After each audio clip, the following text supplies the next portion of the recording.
Fashions come and fashions go, but style lasts forever. From new look to new romantics, from minis to minimalist, from catwalk to high street, we're putting the fashions and fads we've won through the years in the dock to decide once and for all when we were most stylish. Welcome to Style on Trial.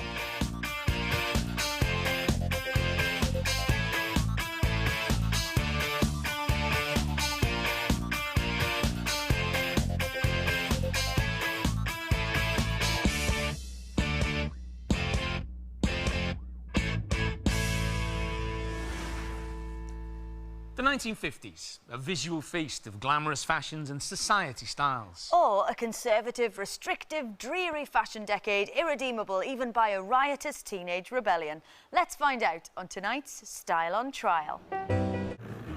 You could have style in the 50s when you were a man. I think one of the biggest influences was the movies, because it was a mass market, mass communication method. So I think this is where a lot of men still got their style references. There would be people like Cary Grant going very strongly in the 50s. There would be Humphrey Bogart in the 50s. And then you get all the crooners like Tony Bennett, Frank Sinatra, and their English equivalents. These were people who dressed very well all the time because they knew they were on show all the time.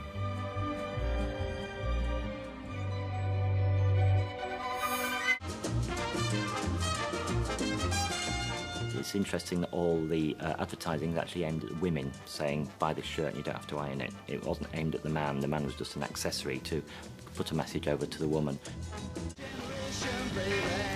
The mods wanted to be very Italian, American looking, which meant very body conscious, emphasising the men's form, very tight jackets, slightly shorter jackets. Everything about it was sleek and thin lapels, few buttons, slick pockets, narrow trousers, which led to narrow shoes, which led to a narrow tie, which meant a small collar.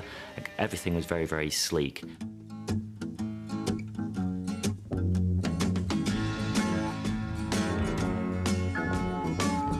Over bridge of sights, to rest my eyes in shades of green, under dreaming spires. So some pretty wild looks and a lot of fun being had in the early parts of the decade. But there's one designer who took his relationship with his rock star clientele more seriously than most. The band in question is Roxy Music. Their look was created by a man who might be said to be the first rock stylist. His name? Anthony Price. What you see with Anthony Price is this exquisite tailoring, but drawing a lot of attention to the body, and it's this idea about kind of rock couture. He was particularly good, I believe, at taking the glamour of the 30s and 40s and updating it and exaggerating it and giving it kind of a slightly cartoonesque view. He was a great visualizer, so it wasn't just making the suits in isolation. He then went on to create the total image. You could see how the band wanted to convey themselves and to create a look which reflected their sound. He had all the backing singers dressed somewhere between being air stewardesses and being kind of G.I. Janes, a really sexy look. He had Brian Ferry dressed in a sort of a quasi G.I. outfit as well.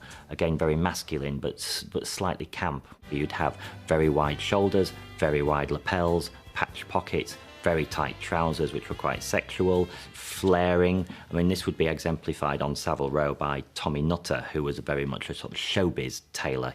Kids from my estate wouldn't be going to Savile Row, but they would be going to shops in the West End like Lord John and Take 6 that did a just about, if you really saved up, affordable version of this. Mates, Take 6, Lord John, they were going national. They were moving out of their London base. They were bringing a kind of fast fashion element of for menswear right across the country. Every time I hear chanson, chanson d'amour.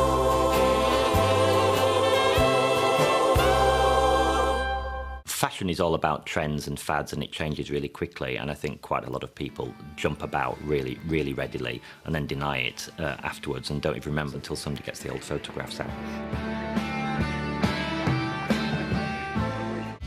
Calvin Klein is interesting because his two big areas in that time would be jeans and underwear.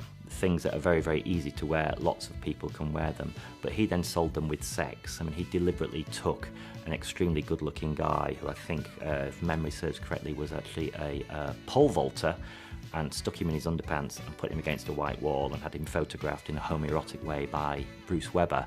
And that was the beginning of the Calvin Klein underwear boom.